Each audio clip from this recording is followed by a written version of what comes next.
हरे कृष्णा। आप सभी को अपरा एकादशी की बहुत सारी शुभकामनाएं।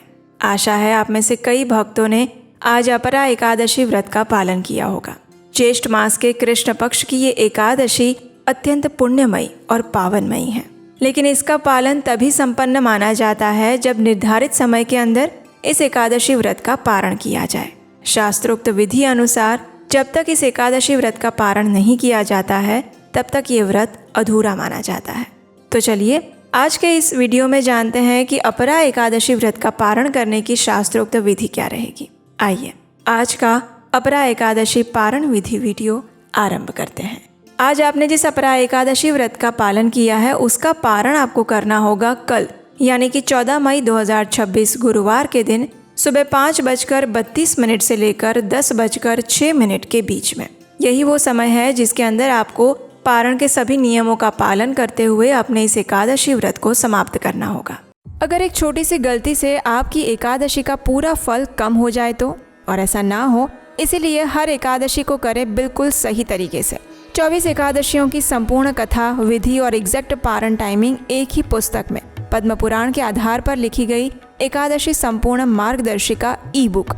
और इस बुक को खरीदने के साथ ही आपको मिलेगा एक स्पेशल गिफ्ट, और वो है उपदेशा एकादशी प्राइवेट ग्रुप का एक्सेस, हर स्टेट का एक्यूरेट पारण समय, reminders, recipes, dos and don'ts और आपके हर प्रश्न का समाधान। और ये संपूर्ण सेवा आज केवल 199 रुपए में मिल रही है, और वो भी सिर्फ पहले आने वाले 100 भक्तों के लिए।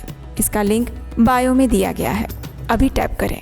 आइए अब देखते हैं कि इस व्रत का पारण करने की शास्त्रोक्त विधि क्या रहेगी। तो सबसे पहले द्वादशी के दिन प्रातः ब्रह्म मुहूर्त में उठ जाएं, स्नान इत्यादि से निवृत्त होकर स्वच्छ हो जाएं, स्वच्छ वस्त्र धारण करें, अपने घर में मंगला आरती करें, भगवान को जगाएं। अगर घर में नहीं कर सकते तो साथ में किसी मंदिर में जाकर करें या फिर ऑनलाइन मंगला आरती का दर्शन करें। उसके बाद तुलसी देवी की पूजा आराधना करें, उन्हें प्रणाम करें, उन्हें जल अर्पण करें, उनकी प्रदक्षिणा करें।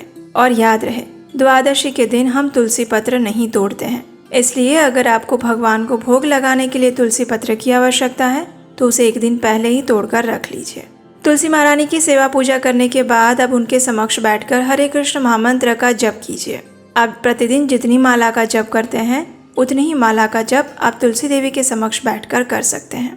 ये हरे कृष्ण महामंत्र है, हरे कृष्ण कृष्ण कृष्ण हरे हरे, हरे राम राम राम हरे हरे। ये महामंत्र है जिसमें सभी मंत्रों की शक्ति समाविष्ट है और इसीलिए इसे महामंत्र कहा जाता है। और इसी महामंत्र की माला का जाप आप आज के दिन एकादशी वाले व्रत में भी कर रहे होंगे।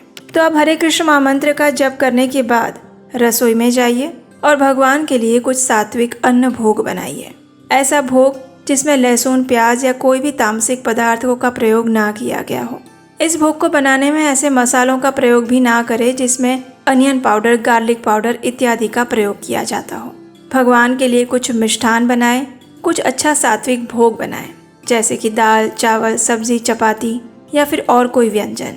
इस प्रकार जब आप भगवान के लिए भोग बना रहे हो उस समय पे भगवान का कीर्तन सुनना चाहिए या उनकी कथा का श्रवण करना चाहिए, क्योंकि जब आप रसोई बनाते हैं उस समय में आपके मन में जो विचार चल रहे होते हैं, आपकी जो चेतना होती है वो सीधी ट्रांसफर होती है आपकी रसोई में, यानी कि आप जो भोजन बना रहे हैं उसके अंदर। अगर कोई व्यक्ति गुस्से में आकर भोजन बना रहा है तो उसका वैसा ही परिणाम उस भोजन को खाने वाले पर होगा। इसलिए रसोई बनाते हुए बहुत सावधान रहें कि आप कैसे सोच रख रहे हैं, आपकी चेतना क्या है। तो भगवान का स्मरण करते हुए, उनकी चेतना में लीन रहते हुए भगवान के लिए स्वादिष्ट सात्विक अन्न भोग बनाएं, उसमें तुलसी पत्र रखें और फिर भगवान को अर्पित करें। जब तक भगवान भोग पा रहे हैं तब तक आप दान की सामग्री एकजुट कर लें और बाकी तैयारियां कर लें। 15 मिनट बाद भगवान के पास से भोग ले लें, भगवान की आरती करें, उन्हें धूप, दीप, पुष्प इत्यादि अर्पित करें और उसके बाद एकादशी का पारण करने की तैयारी करें।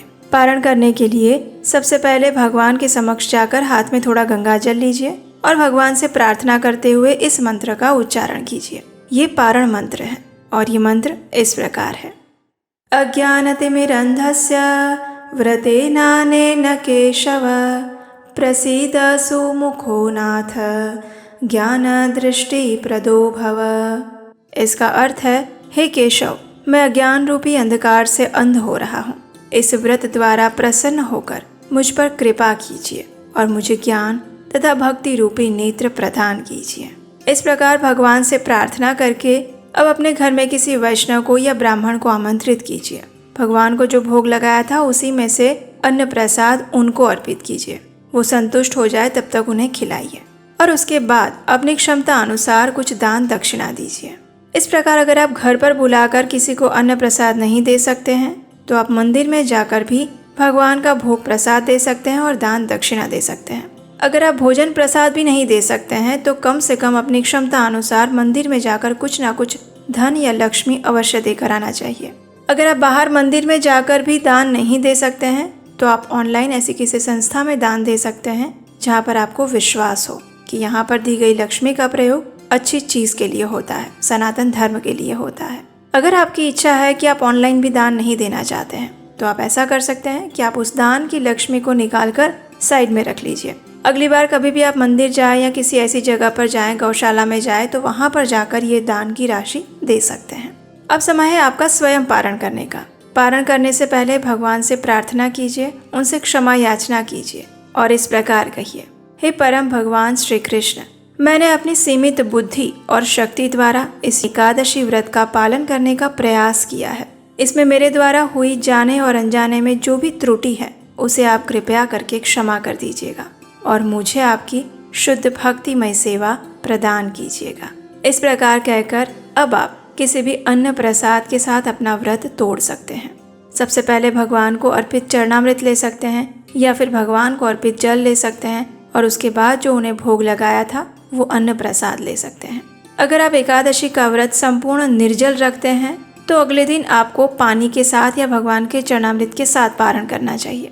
अगर आप एकादशी व्रत में फल लेते हैं, दूध लेते हैं या पानी लेकर व्रत रख रहे हैं तो प्रयास करें कि अगले दिन हल्का फुल्का भोजन लेकर पारण करें।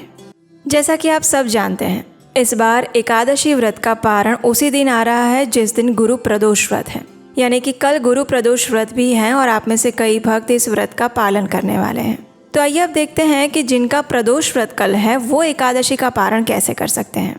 तो देखिए, आपको प्रातः काल में इस एकादशी के पारण समय के अंदर अन्य सभी नियमों का पालन करना है। उसके बाद जब आपका पारण करने का समय आए, यानी कि जब आपको प्रसाद लेने का समय आता है, उससे पहले आप भगवान की पूजा अर्चना समाप्त कर लें। किसी वैष्णव को भोजन करा सकते हैं या अपनी क्षमता अनुसार दान दे सकते हैं। भगवान से प्रार्थना करके अपने एकादशी व्रत को समाप्त कर सकते हैं और उसके बाद जब आप स्वयं पारण करने के लिए जाते हैं तो सबसे पहले भगवान को समर्पित चावल का एक दाना लेकर भगवान श्री हरि से प्रार्थना करें, एकादशी का फल उन्हें समर्पित करें और उसके बाद भगवान शिव से प्रार्थना करें। उनसे प्रार्थना करते हुए इस प्रकार कहें, हे प्रभु, मैं आपकी प्रसन्नता के लिए आज गुरु प्रदोष व्रत का पालन करने जा रही हूँ, लेकिन कल मेरा एकादशी व्रत था तो इसलिए उसका पारण भी आवश्यक है और उसी उद्देश्य के साथ आज मैं सिर्फ एक चावल का दाना लेकर इस व्रत का समापन कर रही हूँ। कृपया आप मेरे प्रदोष व्रत को सहर्ष स्वीकार करें और उसमें कोई दोष ना समझें। इस प्रकार कहकर आप चावल का एक दाना स्वीकार करके उसके बाद अपना प्रदोष व्रत यथावत चालू रख सकते हैं और फिर संध्या काल में प्रदोष व्रत की पूजा अर्चना करने के बाद आप अपने नियम अनुसार प्रदोष व्रत को समाप्त करके भोजन ले सकते हैं। इस प्रकार सरल विधि से आप एकादशी का पारण भी कर सकते हैं और प्रदोष व्रत का पालन भी। और हाँ, अगर आप हमारे इस वैदिक ज्ञान के प्रचार कार्य की सराहना करते हैं और इस कार्य में अपना योगदान देना चाहते हैं तो स्क्रीन पर नंबर दिया गया है, वहाँ आप हमें आर्थिक रूप से अपनी सहायता भेजकर भी हमारा उत्साह बढ़ा सकते हैं।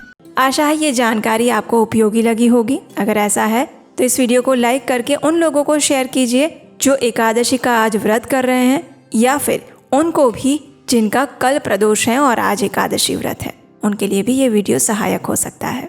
हमारे वैदिक शास्त्रों और पुराणों से ली गई ऐसे ही प्रमाणभूत जानकारी निरंतर प्राप्त करते रहने के लिए आपके अपने चैनल उपदेशाष्टकम को सब्सक्राइब करके रखें। हरे कृष्ण।